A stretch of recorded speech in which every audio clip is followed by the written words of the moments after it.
How does the translation work? Simultaneous.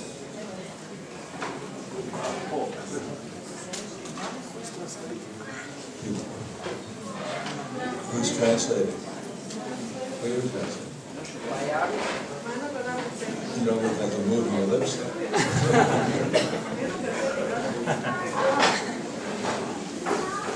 So I'm going to read from Bhagavad Gita as it is, chapter 18, Perfectional Renunciation, text number 57. Ketasa sarva karmani maya sanyasi matraha Puriyogam ashitya machita sutatam bhava. In all activities, just depend upon me and work always under my protection. In such devotional service, be fully conscious of me. Please repeat. In all activities, just depend upon me and work always under my protection.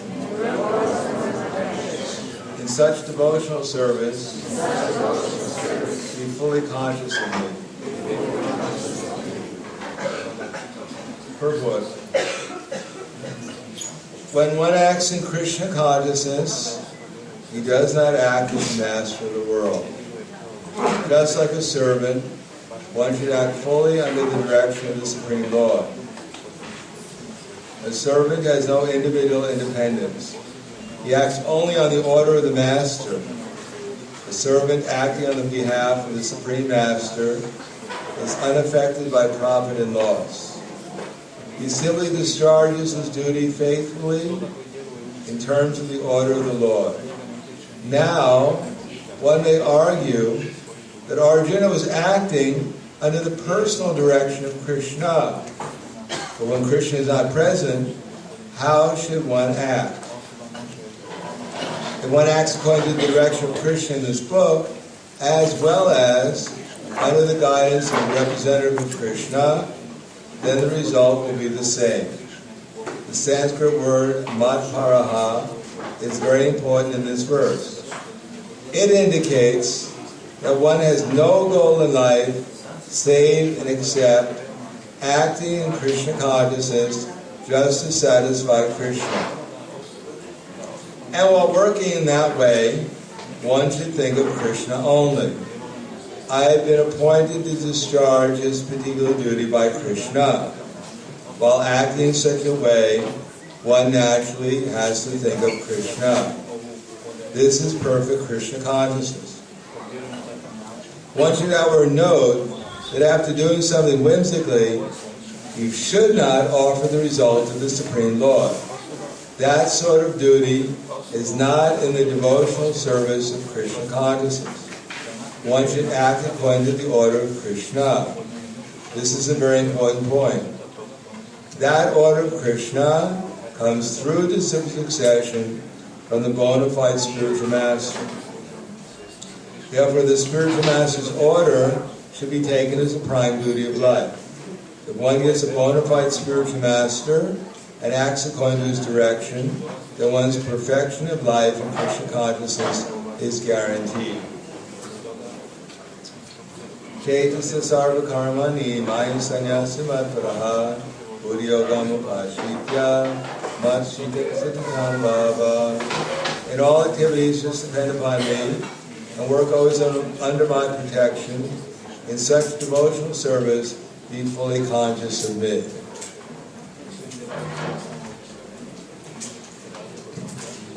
Namo Vishnu Krishna Prasthaya Srimate Bhaktivedanta Swami Janamane Namaste Saraswati Deve Gauravani Pracharane Nirvishesha Srinivadi Pasadyade Siddhartha. As in most verses of Bhagavad Gita, this verse summarizes the process by which we can become conscious of Krishna.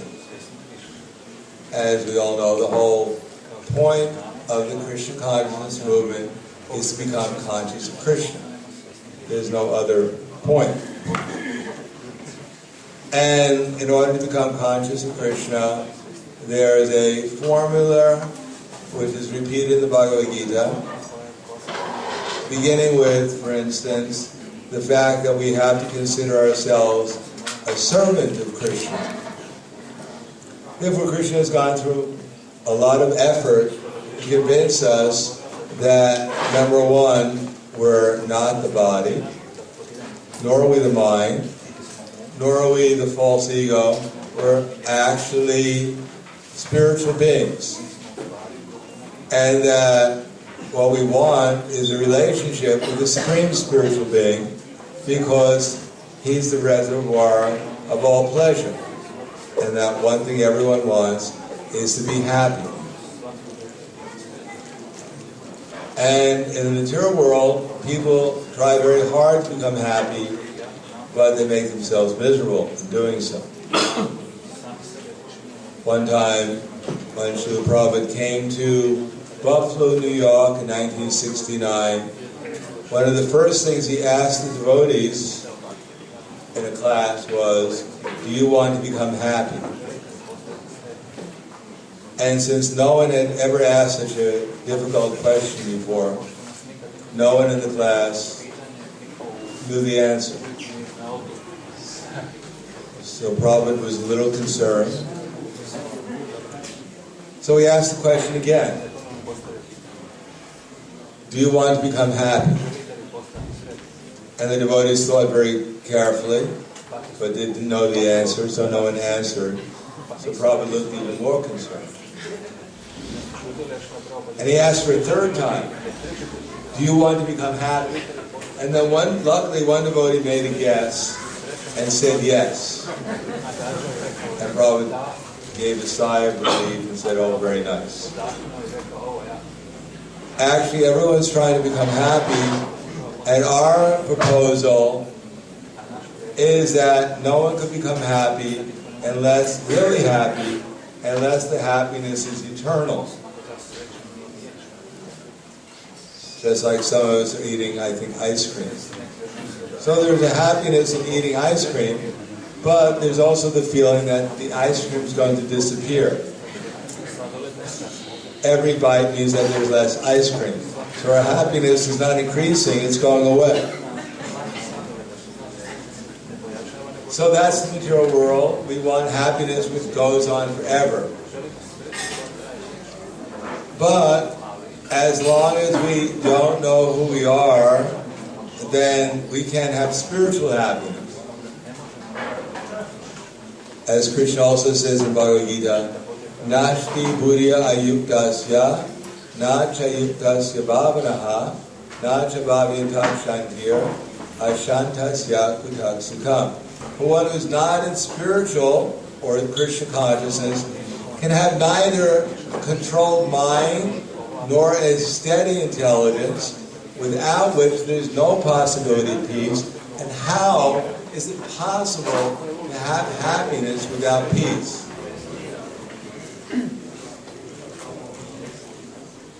As I've given the example before, you probably know it, just like if we gave everyone here a free ticket to fly to India for the next festival, the Gora. So how many of our devotees here would accept a free ticket to fly to India for Gora? So luckily we have Ishwar Puri Guru here, who's a businessman. So he must be rich. So after the class, you can get your free ticket from him. And if you're very humble, he'll give you two. So just imagine we're on the plane flying India from Gora. And the pilot makes an announcement, Hare Krishna, welcome to Air Hare Krishna. We hope you enjoy the flight. We have a big feast, as usual. 15 courses with pizza and ice cream. 5 curd sabjis and lasagna. And 7-Up. As Prabhupada drank it. So we hope you enjoy the flight. We also have a nice movie called The Hare Krishnas in India. after eating the Gora feast. We only have one other short announcement. Unfortunately, whoever gave the money for the fuel only gave half as much as we need. We've just been informed that in a half an hour, the plane will crash into the ocean and you'll all be killed. But don't worry, no worries. We should be able to serve practically the whole feast before we crash. So please say Sharira Vijaya really quickly and enjoy the feast. We hope you enjoy the rest of the flight. Myself and the co-pilot were bailing out, but we're taking a package of prasadam with us. So chant Hare Krishna and please be happy.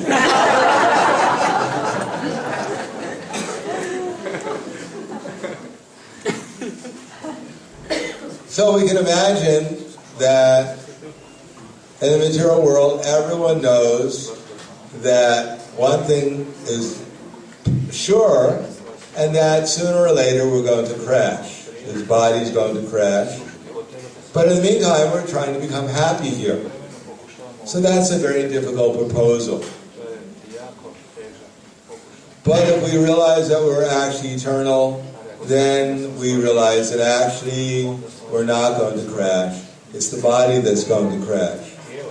And hopefully, before the body crashes, the Vaikuntha airplane will come and take us back to the spiritual world.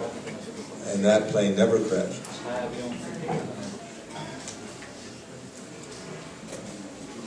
Therefore, we have to come to a platform, at least theoretically understanding that we're not the body. The problem is that as long as we consider ourselves to be the enjoyers of the material world, and therefore trying to control the material world to get what we want to enjoy, then the material nature takes away our spiritual intelligence. Dayato Vishayam Pumsam, Sangas Teshu Vijayate, Sangas Tandayate Kama, Kama Krodo Vijayate. Just like we hear very often the devotees say, I have to do something I don't like, which means I'm unhappy, basically speaking, doing that. So as soon as we become unhappy, then we look for something to give us happiness. We look around, and then someone smiles at us or something like that. Oh, she's the one, he's the one. The goddess of fortune has appeared without the lotus flower. Or Narayan has two hands today. So that's the material world. As soon as we feel dissatisfied, then we look around for something for satisfaction. And Maya, she has she only has two real categories of happiness. Material wealth and sense enjoyment. And as soon as we get some kind of sense enjoyment, if we actually enjoying, then we become greedy. Yes, I want more and more. And then when our enjoyment stops, we become angry. And then we create a whole scenery. That's our life. We have a whole drama that's going on. And we're the hero or the heroine in the midst of some drama, and we're sitting there as a little spirit soul and goes, yeah, don't worry, just keep on going, it'll be all right, you'll win eventually, everything is going to be fantastic, just keep on trying. I'm rooting for you. So we look at the body and our activities as some kind of wonderful, amazing drama that's going on, where we're the center of attention, and that somehow or another things are going to work out, that one day we'll have a perfect life and perfect happiness that goes on forever. So, and if there's any problems, it's certainly not due to anything we've ever done. Because whatever we've done has been perfectly sincere and serious, and it's been, following the laws I've created. And anything that's gone wrong is due to everyone else's fault, and I'm simply a victim. And either I should destroy my enemies, or everyone should feel sorry for me. So we create this drama that's going on, which is just a product of our imagination. It has nothing to do with what's actually going on. And whatever was really going on, we forget what actually happened, because we've created our own story. And then we lose our intelligence because we play the role that we've chosen for ourselves in this drama that we think we're taking part in. It has nothing to do with Krishna. It has nothing to do with reality. It has nothing to do with our spiritual identity. It has everything to do with our imagination. And then we work seriously and sincerely to fulfill the role that we've created out of imagination, and fall deeper and deeper into different types of roles which have nothing to do with reality.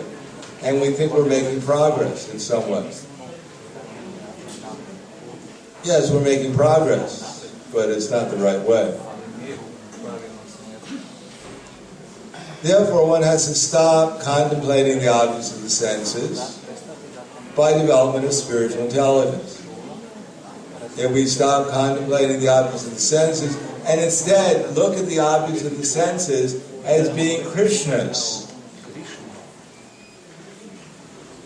Therefore, no one can really become, in one sense, because I'm a spiritual soul, I can't acquire anything in the material world. I'm not the body, so anything in relation to the body, how could it be mine? If you're watching a TV drama and or a movie, and someone got married, you may identify yourself with the hero, but it doesn't mean that you married his wife. Or if he has children, they're not your children. So similarly, we've taken this body as our hero or heroine. And therefore we think, now I become married, now I have children, now I have this, now I have that, now I have this job, now I have this position, now I have so many things. Yes, but we're in this body that has all those things. But we're not the body. And we're not even, the body doesn't belong to us, it belongs to Krishna. And we also belong to Krishna. Therefore, instead of getting caught up in the drama that we're imagining, we should see things in relation to Krishna. That no one becomes my wife, no one becomes my disciple, no one becomes my children. Everyone belongs to Krishna, and I belong to Krishna, and I should use this body in Krishna's service. I should use my mind in Krishna's service, and especially I should use my intelligence in Krishna's service. So how to use our intelligence in Krishna's service so that we maintain our vision that everyone is Krishna's servant. And I'm Krishna's servant too. And I do something to serve Krishna to help others remember their relation with Krishna also.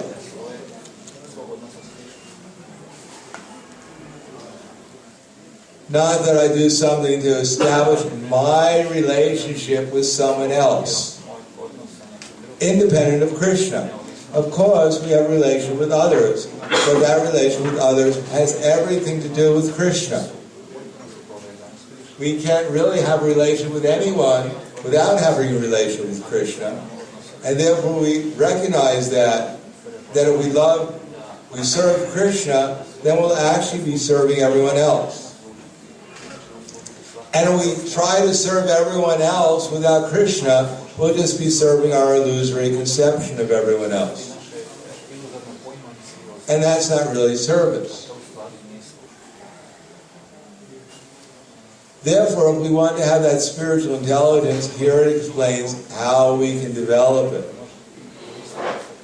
Because we may hear, yes, I'm Krishna's servant, and I'm supposed to serve Krishna, everyone is Krishna's servant, and therefore I should serve everyone, not to exploit them, not to get something from them, but to help them become Krishna conscious. So the next thing is that I should find out what Krishna wants me to do. So that may not be so easy. That actually requires some meditation. Of course, it's easy sometimes that if it's time for prasadam, we don't really have to call up our guru. He's 5,000 miles away and ask him, can I take prasadam? Generally, it's not very difficult. It's quite obvious what we have to do.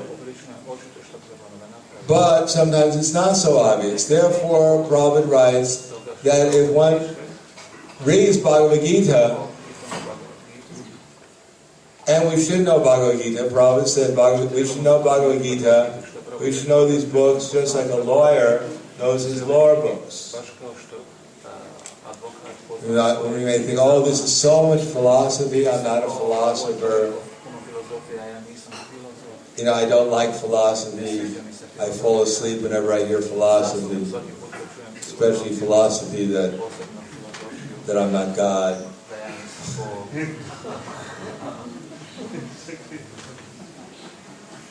Then they tell me I'm not God, and then they start telling me I'm not the enjoyer.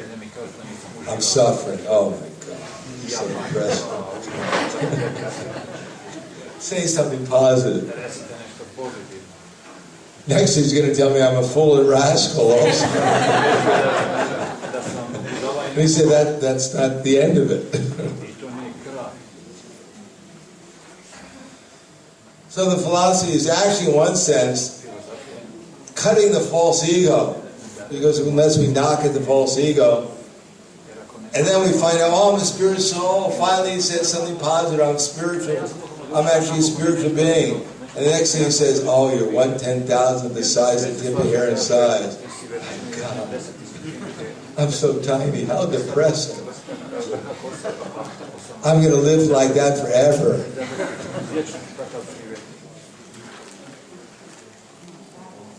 Can I be 2,000th the size of tip of hair in soul or something? A little bit bigger. So we have to read Bhagavad Gita, and it's actually quite simple that the material world that we're currently engaged in is not our home. Our real home is the spiritual world. We're actually eternal. We're supposed to be blissful. We're supposed to be in love with Krishna, and we're supposed to be in love with everyone. But under the influence of the illusory energy, neither we know Krishna, nor do we actually know anyone else. We're just kind of like blindly moving around in this place, trying to make a better world for better people. But we have to study Bhagavad Gita, how as soon as we forget Krishna, which for many of us is quite regular, just like it says in the Madhurya Kandambini, that is the state of a Sakti, which is a very elevated place, a very elevated soul, a very elevated position, because it goes from Shraddha, Sadhusanga, to Bhajana Kriya, and this is like an ocean of experience that one has to go through. Then it goes to Anartha Nivritti, Nishta, Ruchi, Asakti. And the state of Asakti, sometimes the mind actually goes away from Krishna for a moment, but immediately comes back to Krishna. So for many of us, sometimes the mind goes to Krishna, but immediately goes away.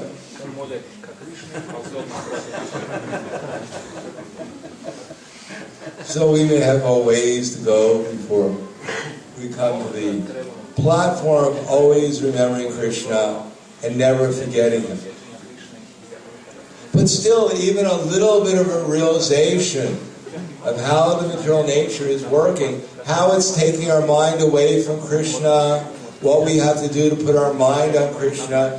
For those who are actually interested in becoming conscious of Krishna, that this is such valuable information. As Prabhupada writes in the Bhagavad Gita, he says that the enemy which people call love, or we call lust, is situated in different strategic places in the body, such as in the intelligence, in the mind, and in the senses. So one should know where the enemy is, because otherwise how can one conquer the enemy? And in order to do that, it says that everything begins with hearing. Because we've heard the glories of living in the material world, and we still hear it.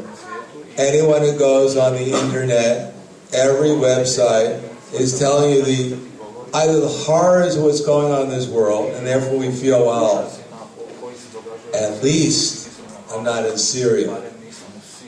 I may be in Serbia, or in Bosnia, or in Croatia, or Slovenia, or wherever else, but at least I'm not in Syria. So therefore my life is actually relatively better, so therefore I'm a good person. Or the glories of buying something, and the new iPhone is coming out, for those who don't know. And when the new iPhone, when those who buy it, they become especially blissful. If you see someone with a smile in the street, you know they have an iPhone. And it's probably the latest one. Depends how big their smile is. At least that's the advertisement. And people hear the glories. There's like websites, the new operating systems coming out. They tell you every detail, how many colors will be on the screen, how many buttons there'll be, and they'll talk to you, they'll cook dinner for you.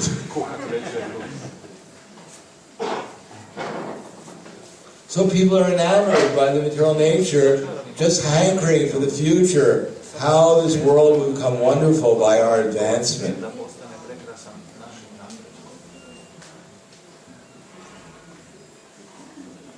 And therefore people are struggling hard to get money so they can enjoy like everyone else, get all the means for enjoyment. So I've given this analogy before, but anyhow it still serves the same thing. Just like a man is walking down the street and he sees a beautiful woman and he thinks, immediately the mind says, go for her, get her. And then the intelligence says, wait a second, she has the dot on her forehead. I read in some ancient scripture that means she might be married. Besides that, there's a man next to her. And then the mind says, oh my God, that philosophy again, that ancient, worn-out philosophy that no one believes in anymore. Don't you read the newspapers? Haven't you gone to college? What's wrong with you? Why are you backwards, frozen in time? Don't you know the new philosophy? If it feels good, then you do it.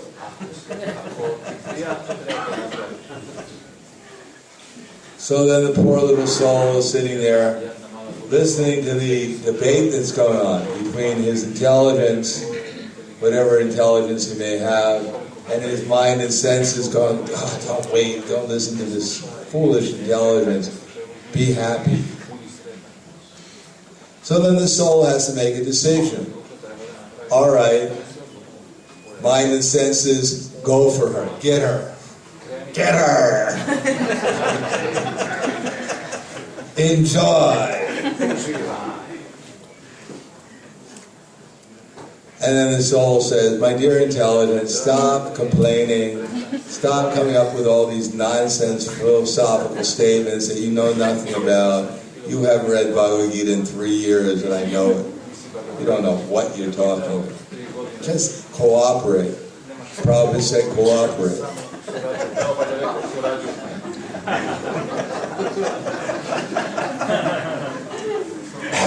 Think of a way of meeting her.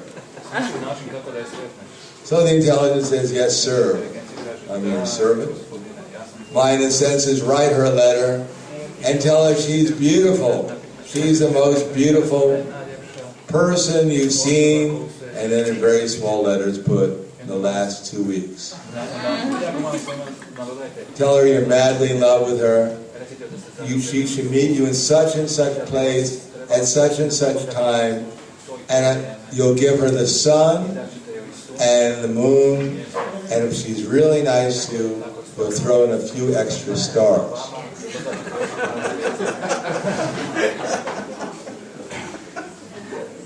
So then the intelligence says, but become a little careful, don't sign the letter, because it looks like the man next to her is about twice as big as you are. So that's material intelligence. On the other hand, there's also spiritual intelligence. The intelligence says, wait a second, you foolish mind, in the sense that we've been through this before. Look in the mirror, you see that black eye? That was the last time you've gone through this. You lost. Do something intelligent. Prabhupada said cooperate. So take a Bhagavad Gita, go up to them, try and sell them a book. Then they'll be happy and you'll be happy too. And you won't get two black eyes. So we have to use our intelligence, and that intelligence begins with understanding that everything belongs to Krishna. And that thing should be utilized in Krishna's service. So it's very simple. Lord Chaitanya Mahaprabhu has given us the philosophy that Yari Deka Tari Kaha Krishna Padesh. Amar Ada Gurahana Tari Desh. Whoever we meet, we should think, what should I do to help them become conscious of Krishna? This will make them happy, and it'll make us happy too. We'll be doing what our duty to Lord Chaitanya Mahaprabhu. Very simple. As Shama Sundar Prabhu, as I mentioned before also, he had a little daughter, and Malati's daughter also, and Malati Devi Dasi, who's now one of our GBCs. She told me actually her daughter was 5 years old when it took place. Little Saraswati, people used to come up to her. She used to go up to people and ask them, do you know who Krishna is? And if they said no, then little Saraswati would tell them, 5 years old is pretty small, that Krishna, he's the Supreme Personality of Godhead. And Prabhupada said, this is perfect preaching. Nothing complicated. And then one time, one man, in a very arrogant way, came up to Saraswati and said, Saraswati, why are you chanting Hare Krishna? And little Saraswati took her 5-year-old hand and slapped him across the face.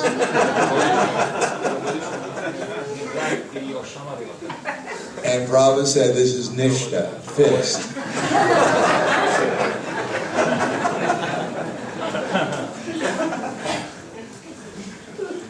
Therefore, it's not difficult, that meditation. Even if we don't know what to do, at least we have the right meditation. At least we're praying to Krishna in the right way. How can I help this person become conscious of Krishna?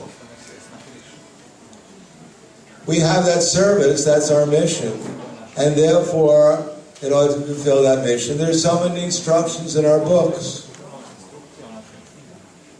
How to speak, how to think, how to act.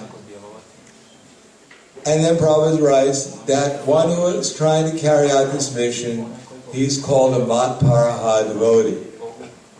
And a Matparaha means, which is mentioned in many places in Bhagavad Gita, one should have no goal in life save and accept, act in consciousness of Krishna, just to satisfy Krishna. So we accepted everything, that we're Krishna's servants, we're trying to satisfy Him, and that's our goal in life, that's our only goal in life. Then we should think only, after going through the meditation, of what our spiritual authorities, our spiritual master, what the Bhagavad Gita says for us to do, then how to do it. Then we should think Krishna has appointed me to discharge this particular duty, and I'm doing it just to please Him. And what is the result of it? The result is that we'll naturally think about Krishna. And that's perfect Krishna consciousness. It doesn't say we're going to get anything other than Krishna. We may lose everything. Probably not, but anyhow, we're not trying to scare you. But the point is that it's not that we're supposed to try to figure out what I'm going to gain from it, except for consciousness of Krishna. Just like all of you have come here, including myself, what did we gain by coming here? I mean, safe association, devoted. I mean, materially speaking, this is not the place if I had a vacation, this is not the place I come for a vacation. For instance, I personally didn't come here for the weather. Although one of my headquarters is in Belgium, and you may think I'm feeling separation from rain and clouds, but that's not why I came here. Nor for the wonderful accommodations, the 5-star accommodations.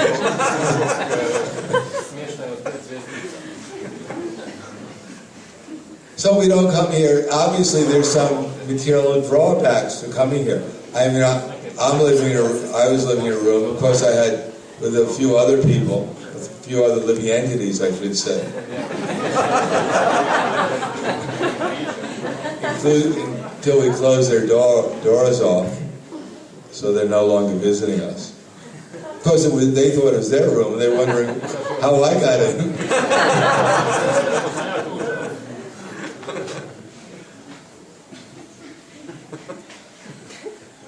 So we didn't come here, but we came here because we thought we'd become aware a little bit more how to become conscious of Krishna. Of course, we like the association devotees, and perhaps, there may be other reasons too, but the main reason is we want, even in the association devotees, we want to learn how we can revive our relation with Krishna.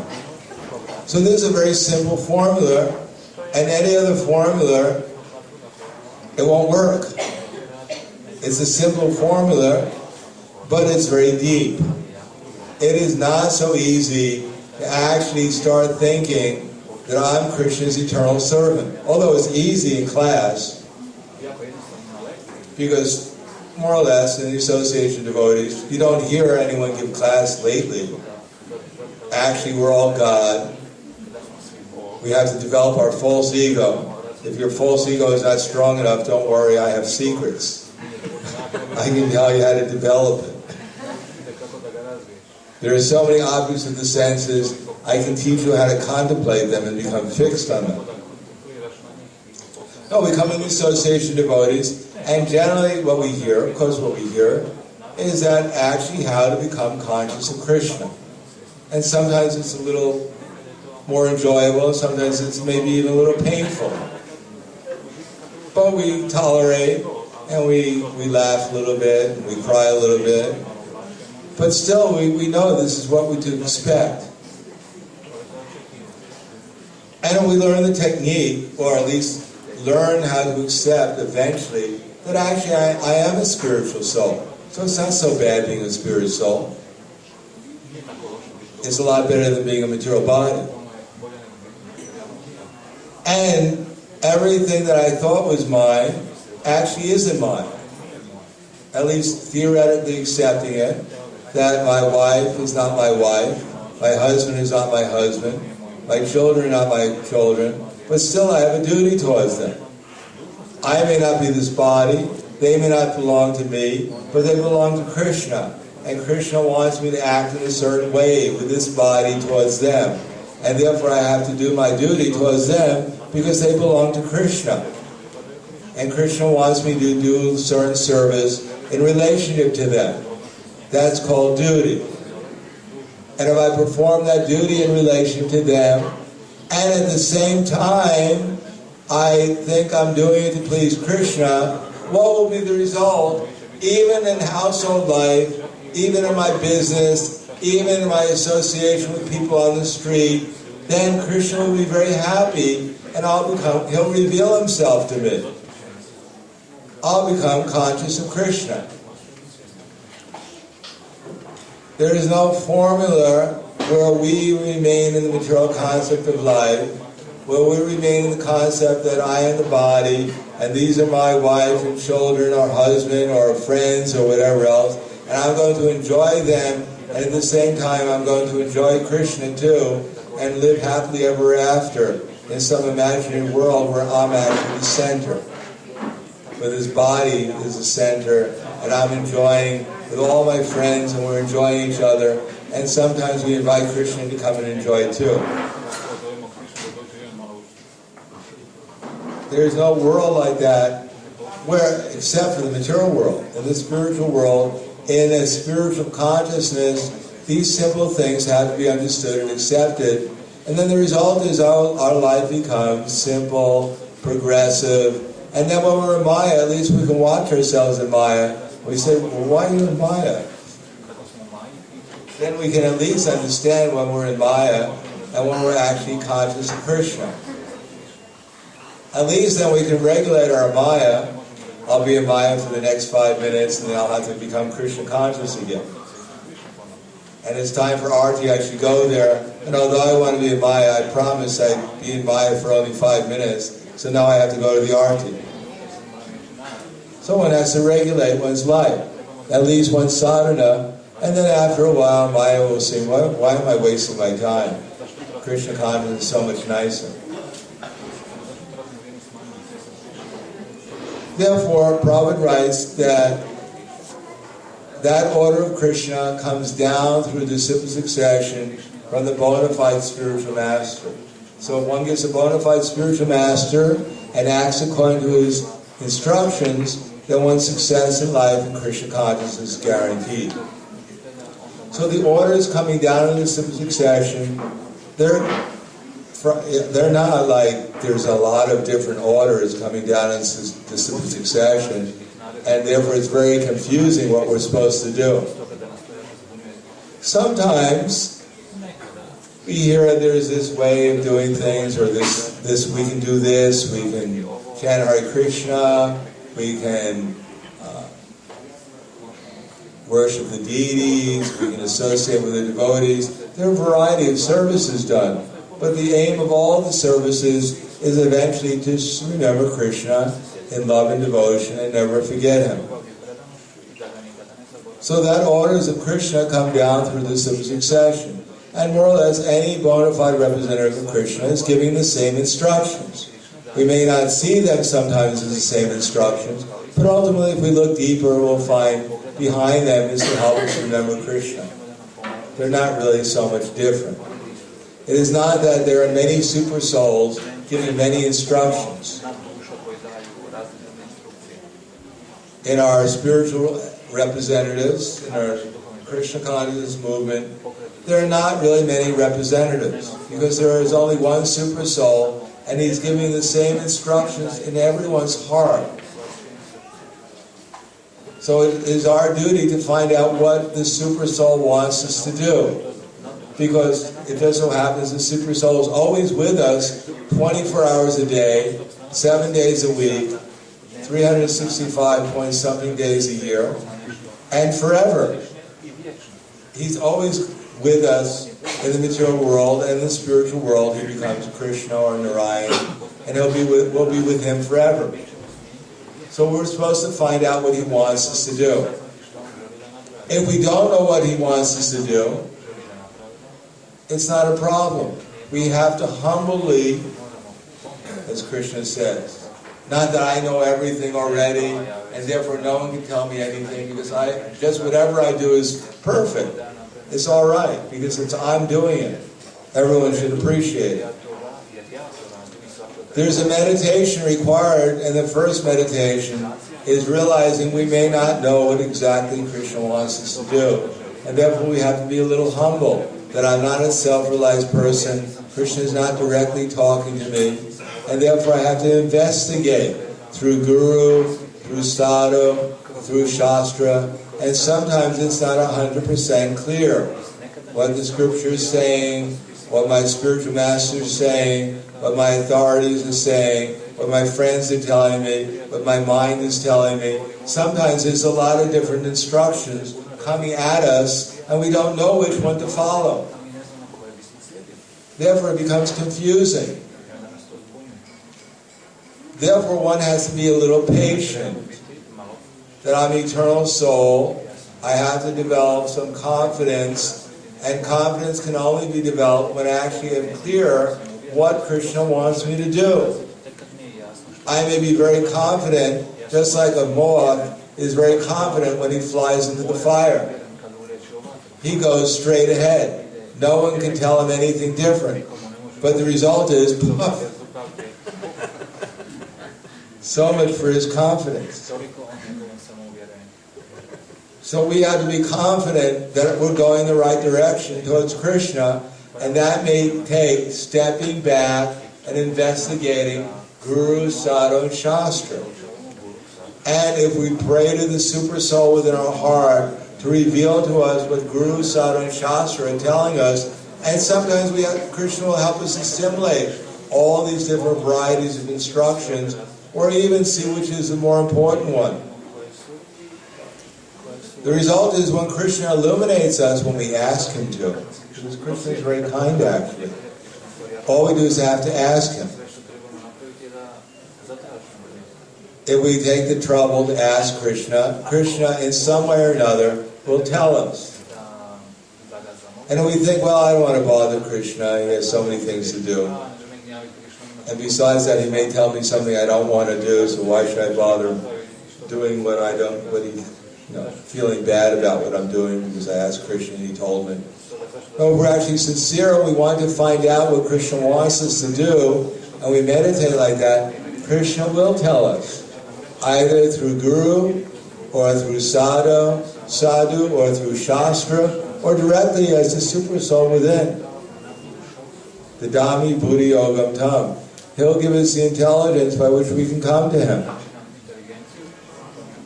And the result is that we'll think about Krishna in Krishna consciousness. When we're doing our work, what Krishna wants us to do with confidence, then we'll develop enthusiasm because Krishna will reveal himself to us. And when Krishna reveals himself to us, we'll experience transcendental pleasure to some degree or another. And then we'll become Tesham eva nukam paradam aham agyana jam tamaha nasham yam yatma babashto gyana dipena bhashvataha. To those who are out of compassion, I dwelling within their heart, destroy with a shining lamp of knowledge the darkness which is born of ignorance. So Krishna becomes compassionate. He sees we're struggling. We're trying to understand what he wants. We're trying to do it to please him. So it's not that he's indifferent. He'll give us the intelligence. And when he sees that we're taking that intelligence and applying it within our lives, then within our heart he will reveal himself to us, and all these miseries, all these doubts, all these anxieties, they'll gradually go away, and Krishna will become clearer and clearer, and the pleasure coming from feeling Krishna's presence will become more and more intense, and we'll know we're actually going back to Krishna and going back to the spiritual world. And then, if someone comes over and says, "Why are you chanting Hare Krishna?" we might slap them across the face. Or we may not bother doing that. We just may go away or tell them why we're chanting Hare Krishna. In any case, that order of Krishna comes down through the simple succession from the bona fide spiritual master. So bona fide spiritual master is one who's giving us the knowledge coming from the disciple succession. So we're very fortunate in the Hare Krishna movement. We have so many bona fide spiritual masters.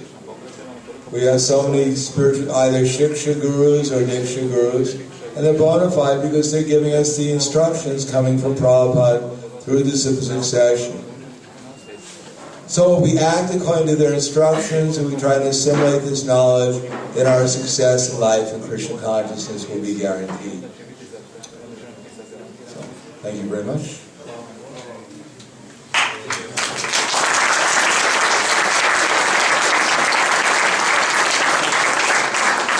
Any questions? Or, yes. I want to check one recent realization. This festival for us is same as Kurukshetra for Arjuna. Okay. But first, please tell us how was possible for Arjuna to think about Krishna and fight at the same time? Yes. Kako je bilo da bi moguće da misli o Krišni za istovremeno Božje? Well, Prabhupada explains that. Arjuna, at the end of Bhagavad Gita, Krishna asks Arjuna, I've just spoken to Bhagavad Gita, it's taken around 2 hours. I noticed you were nodding out a few times. But have you actually understood what I said? Have you listened with any attention? And now are you prepared to act according to my instructions? So Arjuna said, yes, I nodded out a few times, but I heard most of what you said. And now I'm prepared and fixed to act according to your instructions. My illusion has now been dispelled. Nashta moha smritir labhva tat prasada maya chuta stito smigata sandeha karishe vachanam tava. Nashta moha. Now my illusion has just gone away. Smritir labhva, and I regain my memory that I'm your eternal servant. And now I'm actually going to fight on your behalf. Not that I want to fight. It was left up to me before. I was going to run away. But I'm just doing it to please you. And because Arjuna only did it to please Krishna, and Krishna told him to do it, and he fought exactly how Krishna told him, because Krishna was his chariot driver and gave him so many instructions, and he did exactly on the battlefield whatever Krishna told him, he did. Therefore he never forgot Krishna, because he became a perfect servant of Krishna. Anything else? Yes. In the old Shastras, I get the impression that the devotees are glorified as very special. Very special people, better than the Kashis, better than the yogis. But on the other hand, sometimes I hear we're just ordinary people. So, are we special or are we ordinary?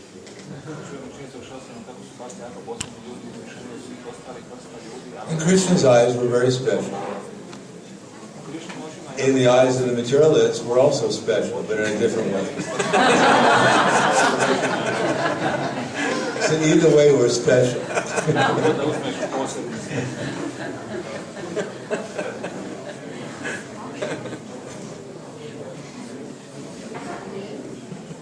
Anything else? Yes. Na koju vrstu sreći se odnosi ovo Šrila Prabhupadovo pitanje? Pošto si sam rekao da postoji više vrsta sreće. A u šastrama postoji puno izjava da postoji i nesreće i da se ne može tako lako osloboditi nesreće. Which kind of happiness did Srila Prabhupada think about when he asked devotees in the class, were they happy? Because in What kind of happiness? I was in the movement. I was a junior devotee, the most senior devotee in the movement at that time. He was in the movement for 2 years. He was considered the most advanced senior devotee. And actually, Prabhupada even said that. I went to an engagement with Prabhupada during that time in State University of State Teachers College. No, actually, it was a monastery, Trappist monastery, and there was Brahmananda there also, Brahmananda Prabhu. And Prabhupada pointed out Brahmananda and said, he's one of our senior devotees. And he was senior, this is 1969, so he was in the movement for around 2.5 years. So he was considered a very senior devotee. Prabhupada pointed it out. So in our And I was in the movement for maybe a year, almost a year. But, there was some happiness there. It wasn't that, none of us rolled on the ground. Our seekers weren't standing on end. But we were in the movement because we were experiencing something superior. So Prabhupada saw that, happiness Prabhupada was definitely happy. One time there was a lecture at the State University of Buffalo where there was a student, and Prabhupada gave the class. And there were some devotees there, but there were many students there also. And one student stood up when it was time for questions, and in a very challenging way said, "Swamiji," because Prabhupada was called Swamiji then. Said, Swamiji, are you happy?" So Prabhupada, in a very calm way, said, "Well, if I told you, would you believe me?" "Come on, Swamiji, tell us, are you happy?" Prabhupada said, "Well, if I told you, would you actually believe me?" "Come on, Swamiji, just tell us, are you happy?" And then Prabhupada had this beautiful smile on his face. And he said, "Yes, I'm very happy." And all the devotees started to cheer, and this boy had this grimace on his face, challenging Prabhupada, suddenly had this big, smile on his face, had this big grimace on his face, and he sat down. Because everyone could actually, when Prabhupada smiled, you could actually see Prabhupada was really happy. So that happiness Prabhupada was in a different platform of experience. But the devotees were also happy. They were happy that Prabhupada was there. They were happy that they were devotees of, trying to become devotees of Krishna, that they were following the process. So that was happiness. They were tasting that happiness. And when we look back, we saw the happiness we were trying for, we could see that the happiness that we were trying for, at most it was just a moment, but the rest of it was quite miserable. There was no real permanent happiness. But this Krishna consciousness movement was bringing us real happiness. If you see the devotees, in these movies with Prabhupada, when Prabhupada came to the airport, you see the devotees when Prabhupada started to dance at the airport in New York. I mean, they were really happy. Just to be in Prabhupada's association. So there was happiness, experienced by practicing and having the association with such a person like Prabhupada. And we also have that opportunity if we just have a little faith. Anything else?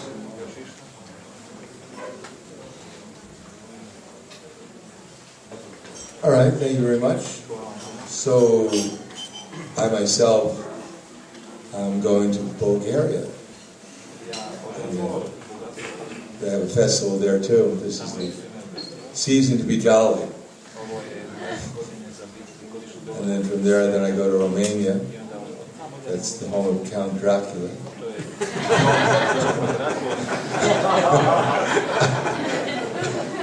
I'm not planning to make a visit to him, but even he could become a devotee. But I don't think I'm qualified to preach to him quite yet.